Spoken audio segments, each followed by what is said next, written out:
they are ghulman who they are facing, let us say, they are in a stage of their sexuality is in the top. The sexual desire and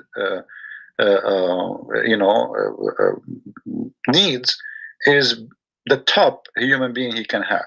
So at that age, this is what Muhammad is offering in heaven. Now, why Muhammad is promising them such a person, or such a, if we can call him a young youth, like teenage, who is so horny? What is the point if he is just going to be a servant? There's other hadith where Muhammad, he says, sorry, you've got 300 of those boys. I'll call them boys because I can't pronounce that Arabic word. And also those of, if anyone is eating, it will make them sick. So actually, the number, hold on, the number is not really 300. There's a hadith says 300. There's a hadith says 80,000 boy in the first floor of paradise. Yes, this is for the bad Muslim, not for the good Muslim. Okay. If you go to Jamia al-Turmudi, Jamia al-Turmudi, okay, hadith number 2562, it says the least of the people of paradise in position is the one with 80,000 servant, which they are the ghulman, and 72 wives. He shall have a tent made of pearl, etc. And then he described the rest of the accessories. Yeah. Okay, sorry. Maybe it's my English, or maybe it's my maths. Something is not matching up. So you have one man, okay? He's got 72 virgin wives and up to 80,000 boys.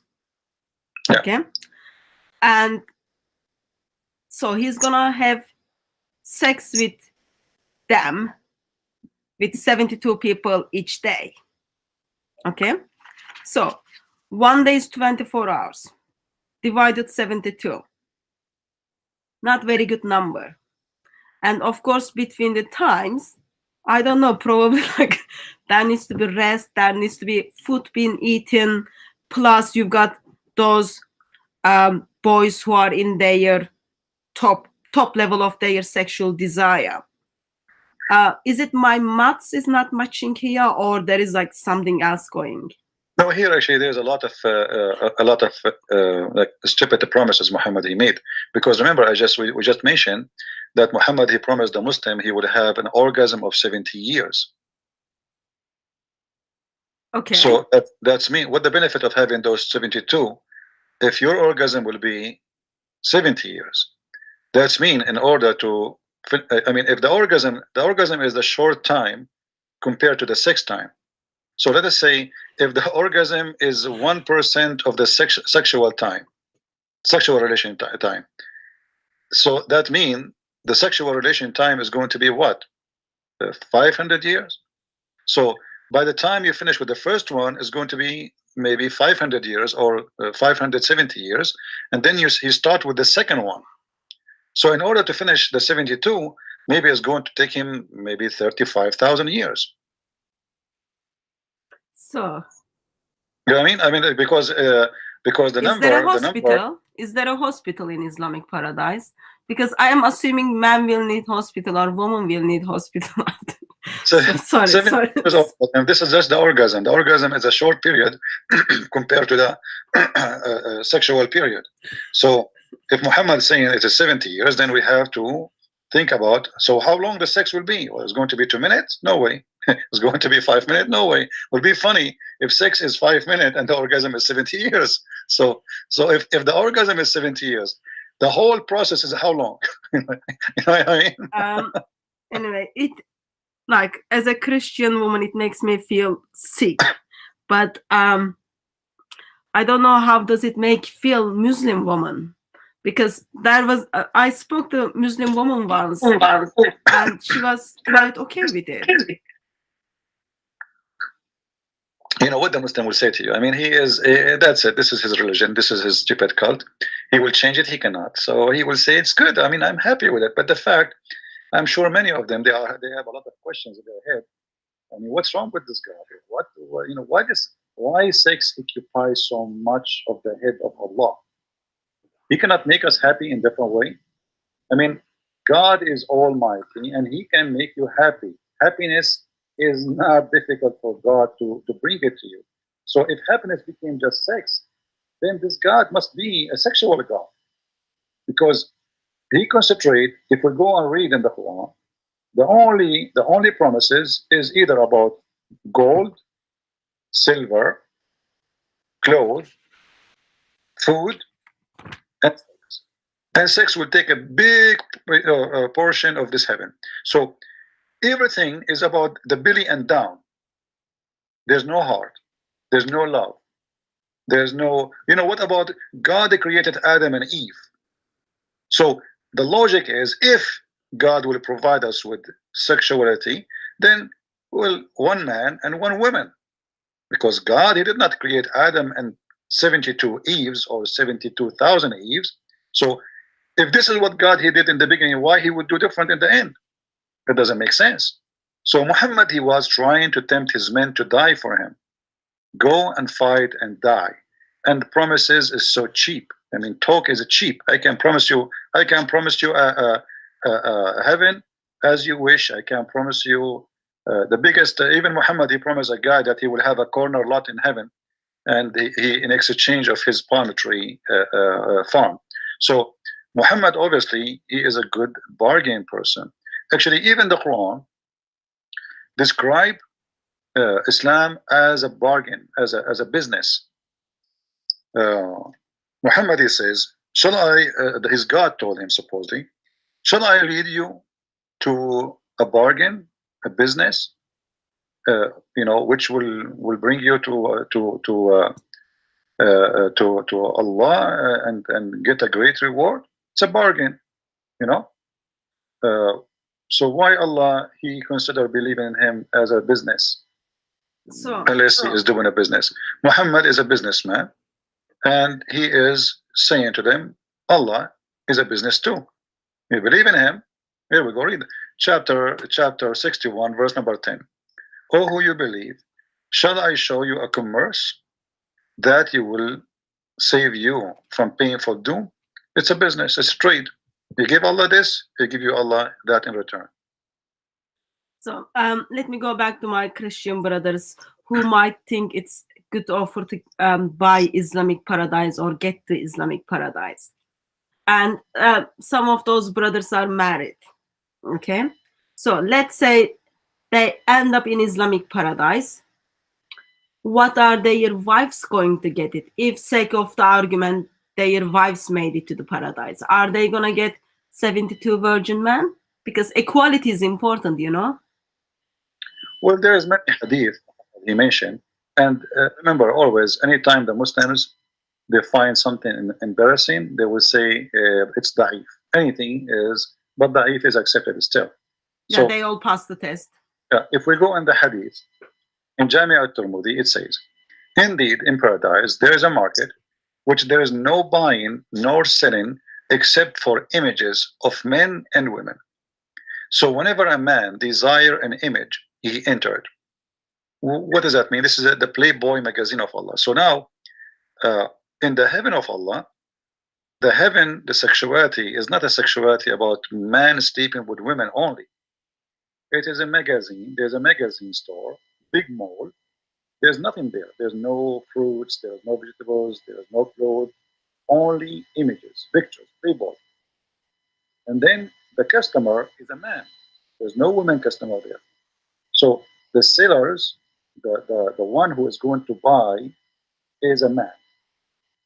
And if the man desire an image, he enter it, which means he will have sex with it. But the images are images of what? Images of men and women. So Islam clearly speak about homosexuality in the heaven of Allah, and it's widely promoted, and they have no problem with it. Actually, I have a video, I don't know if you heard it before, where a guy, many of them actually, they speak about sex in Islam, and the person, he said, there's no problem. What's your problem? Yes, in heaven there is no sin. A man, he can even have, I asked him, so you can have sex with your mother? He said, so what? Why don't understand? There's no sin in heaven. I do get as well. Oh, sorry. Is that my? I can hear my voice back. I do hear that a lot as well. Muslim men don't see there is any issue that they might have sex with their sisters or with their mothers, even if with their grandmothers. Yeah, because simply heaven in Islam is nothing but it's a hippie house, you know, like the hippie revolution in the 60s, where you know, European people, they decide to go wild and they want to just have a free sex as they wish, anytime they wish, in the beach. There's no need for marriage. You know, we can share men and women. So Islam is very much advanced before that. But the reason for Islam to be like that, as long as you have my book, if you go in the first volume, you will see the Arab, they used to have many kind of marriages. Correct? Yeah. Many. And many of those marriages based in exchanging women. Yeah. Exchanging women.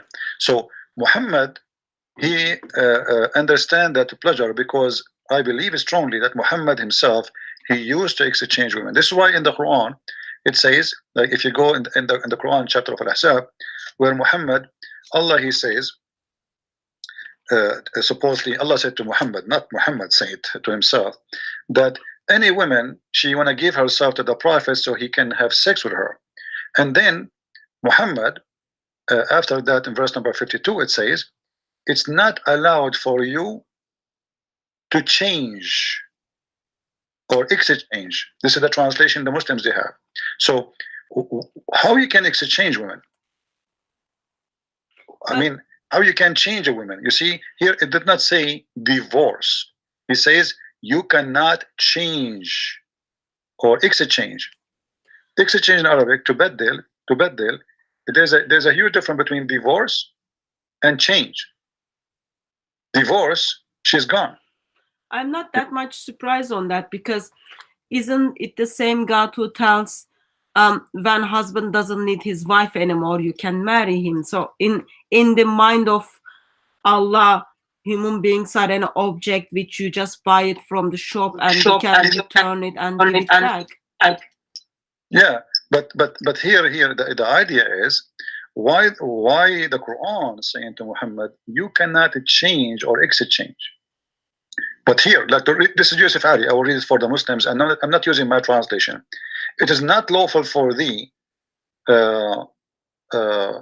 between two brackets, to marry more women after this, nor to change them for other wives.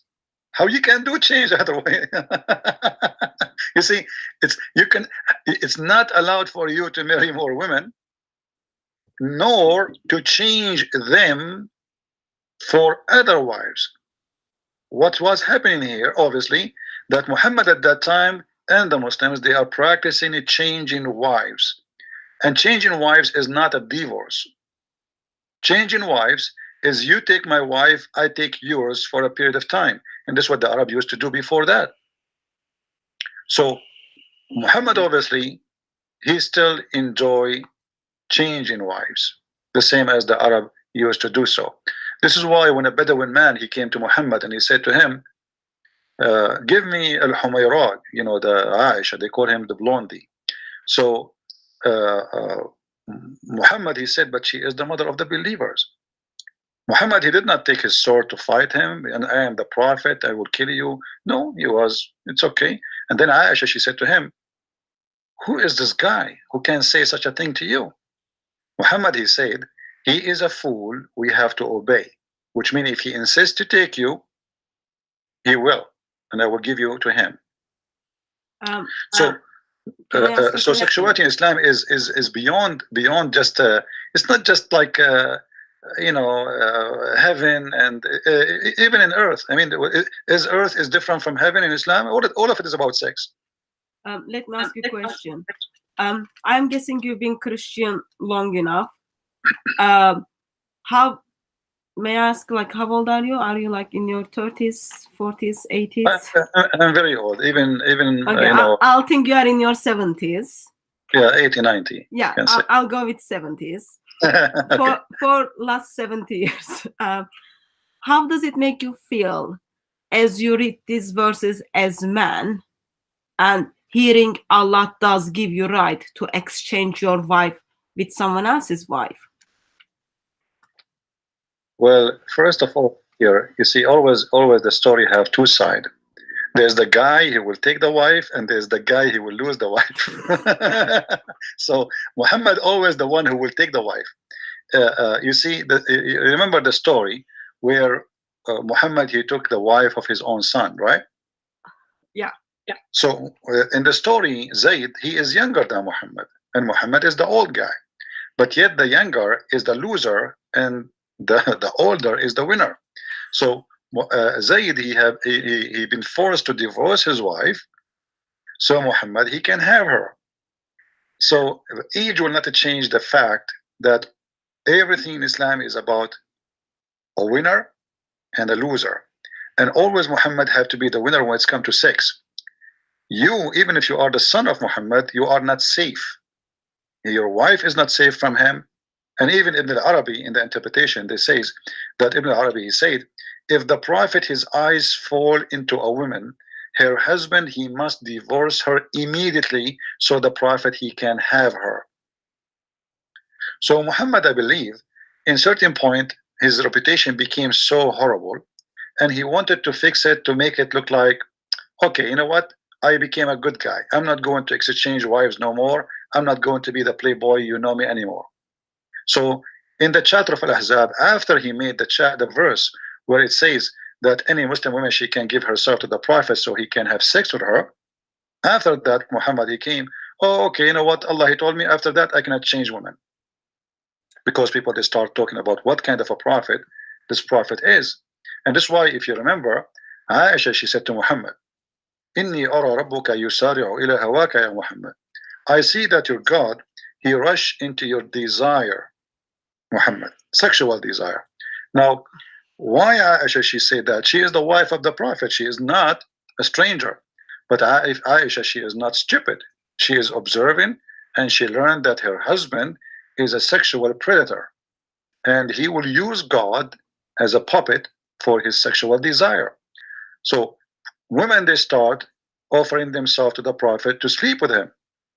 And Aisha, she said, I feel jealous of the women who offered themselves to Allah Messenger, and said, then when Allah, the Exalted, the Glorious, revealed this, you may differ between any of them as you wish, and take yourself any you wish, and if you desire any of you have set aside, no sin chargeable for you. So Aisha here, she noticed, oh, not only he made verses that a woman, she can give herself, but now Muhammad, he make other verses saying that if a woman, she don't look good for Muhammad, you don't like to sleep with her, Allah gave him, or he make a verse obviously saying, oh, the one I don't like, I can say, oh, stay aside. The one I like will come to the bedroom. So Aisha, she said, it seemed to me that your Lord hastened to satisfy your desire. So in simpler way, it makes you feel double sick. In a simple way, it makes me feel that you know, Satan is exist. You know, because this is what Satan do. You know, I will not make the Satan make me sick, because I know he is what he is. But this is a proof that Satan is there, because you see, a person who claimed to be a prophet of God, and then he tried to take advantage of his followers, specifically women. Obviously, he's a cult leader. All cult leaders in the world, they share one thing. They are sexual predators. They are going after their followers. So you believe in me, I'm going to sleep with you if you believe in me. And this is exactly what Muhammad did. If Muhammad was a good person, and he is a prophet of God, and the Muslim, they say he is the most decent, good man, then why he needed, he have already 13 wives.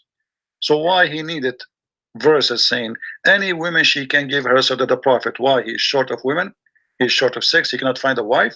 He have 13 already, and he have many sex slaves. You know, and even his wives, they get him busted having sex with Mary the cooked in their bed. So why he needed all those women? Okay, so Muhammad had lots of wives. He had sex slaves, but still, he need extra people to meet up with his sexual desire. And he's offering that sexual desire for his followers when they get to paradise. Go back to those boys in paradise. I'm really curious about what are those boys are gonna do in paradise. Well, the Muslims, they say that those boys are going just to serve us. What they are gonna serve with their like all high, I don't know what is the term for that, high level of their ready to have sex desire. I don't know what is the term for that. Let us analyze what the Muslim they will say to us first. The Muslim they will say no, they will not have sex with them. They will just serve you. Okay. Now there's a video in YouTube published by the Dean Show, and the guy who speaks there, his name is Dr. Dermelli. I forgot his first name. People, they can search for it. It's called The Description of Paradise, and he says in the heaven, if you wish something, is going to be in front of you right away, which means not the servant will bring it to you. Like if you see a bird in the sky, you say Subhanallah, and the bird will be cooked in a dish in front of you. When you finish eat, there's no dirt, it's gone. So why do you need servants then? So the question then, so why would you, what servant will do? And imagine, not only that, in the heaven of Allah, your clothes will never go wrinkles, and you will never take a shower, and there's no dirt, and there's no dust, and there's no cleaning, and there's no sweat, and even there's no sperm in some stories they say. So what the servants are for, what they will do? This is the question the Muslims cannot answer. The Quran says that those servants, they will go around them serving them, and they have cup of wine, and then it says la yanzifun, and they will not bleed. Now the Muslim, they say the word bleeding there is about not about bleeding from like using blood, it's about getting drunk. But why the boys will get drunk? It is the masters who will drink, not the boys. So in today's society, servants wouldn't sit down and then eat with their master. I am assuming in Islamic paradise where man doesn't need anything, like they don't even need servant, still they do get those boys. You see, if you watch this video, I encourage people to watch it so they can laugh. The guy, he said you will have 80,000 boys serving you. Now 80,000 boys to one man, and yeah, for one man only.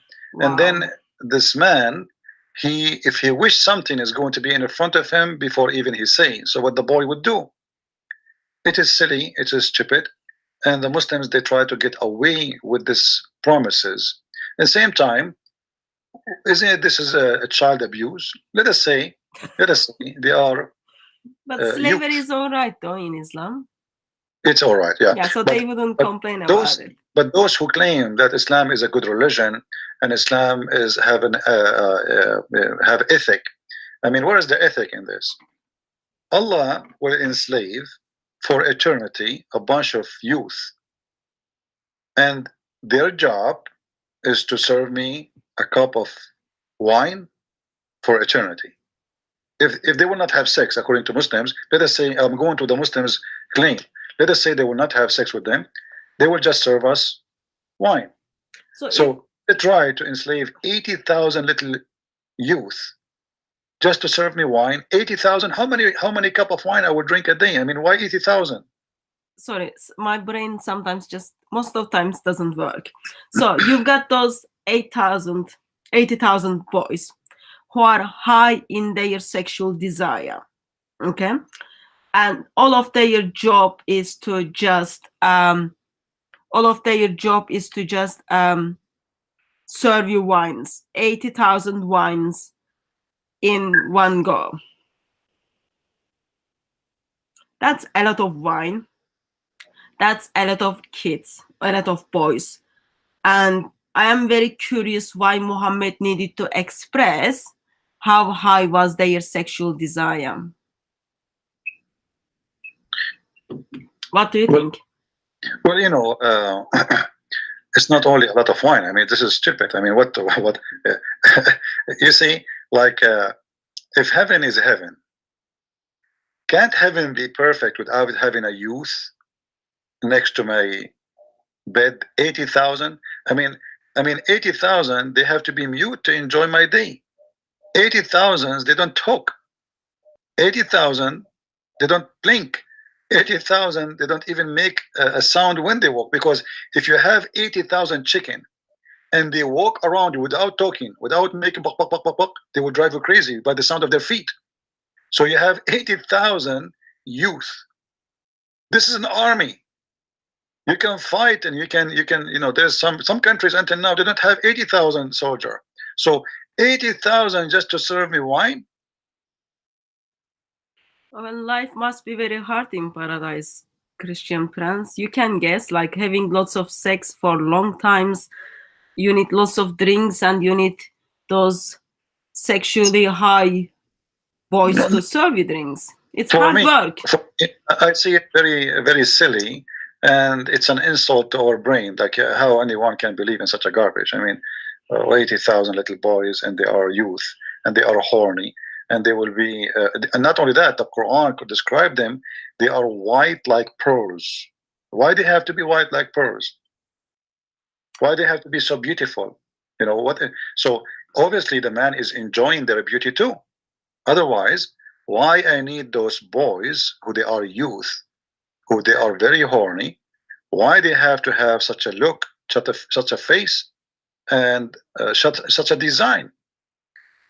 It doesn't make sense. But the whole idea is, promises is cheap, and Muhammad is speaking to a bunch of Bedouin. The Bedouin, the Arab, they love sex, they love to drink, they love even the Quran. Muhammad himself, he was a heavy drinker, him and Umar al-Khattab and all the Muslims, to the point he became the joke of the town. Everybody, when the Muslim they pray and they are drunk.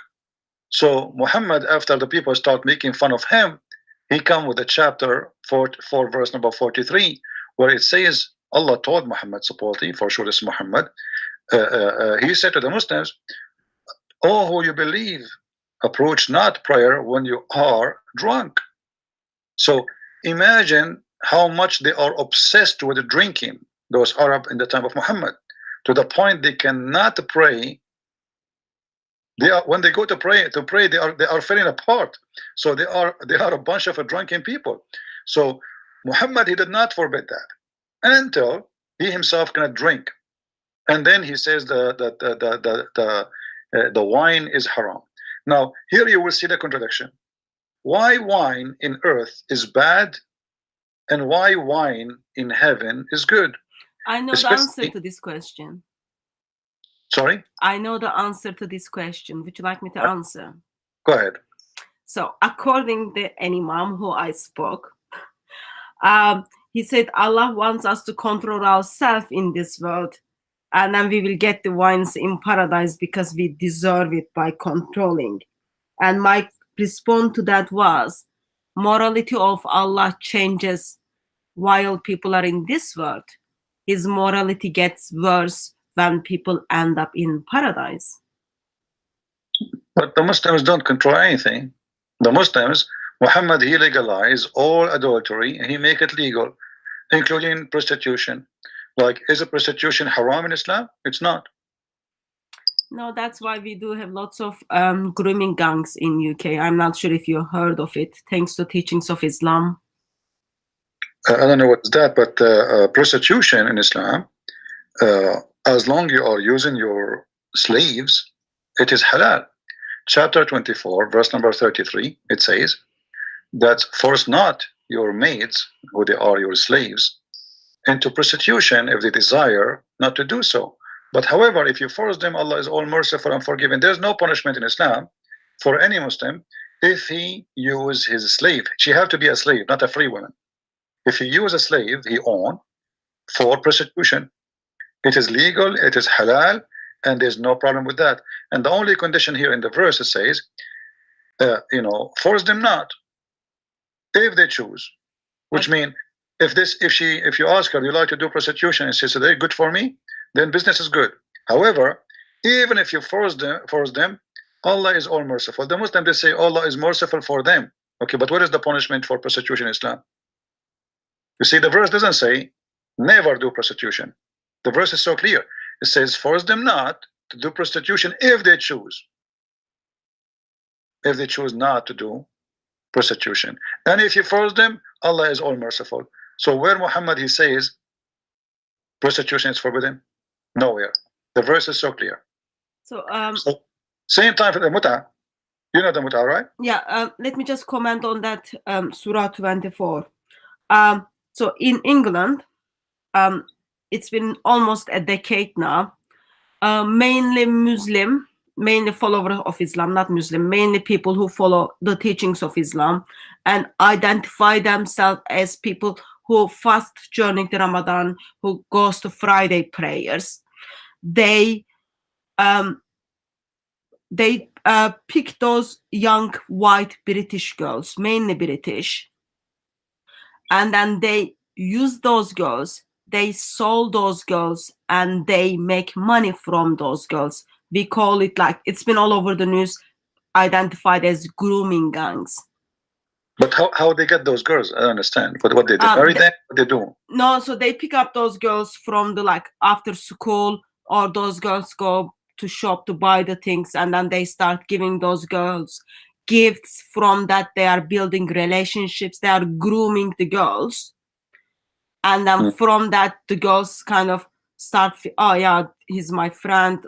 And those people are pretty old when you compare with the age of those children.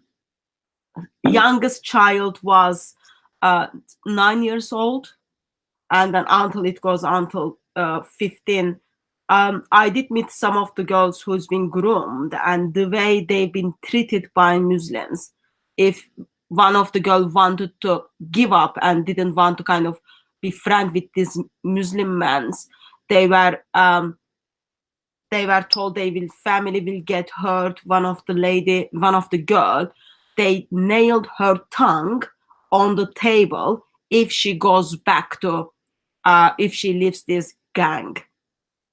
It's overall like very sad, ugly, but when we see those Surah 24 verse 33, it makes sense for us why Muslims are using those mainly white British girls to make money from them, because apparently Allah is all merciful and all forgiving. Allah doesn't have any problem with it. I don't want to blame a cult like Islam for what's happening here, because it's a cult and everything is halal. Especially, it is not, they cannot do that to Muslim girls. They are doing it only to non-Muslims. So we understand who they are. But I want to blame the society in England. I mean, where is the parents? Where is the family? Where is the mother? Where is the father? Where is the government? Where is the police? Obviously, there's something wrong there. So family is already broken. So, social services didn't do their job. Police didn't want to offend Muslim community. And okay, of Islam. That means England is doomed. I mean, you see, a guy is kidnapping a child, forcing her into sex business, and then you don't want to offend. What kind of a country? This country is gone. Country needs Jesus. The country is gone. This England is became a doomed country. So I don't blame a criminal for being a criminal. Crime can take place if there's no protection, especially for the young one. So don't blame the criminal only, blame those who allowed the crime to happen. And obviously there's somebody, the criminal here is not only those who commit the crime, is the government, is the parents, is the society who allow such a thing to happen.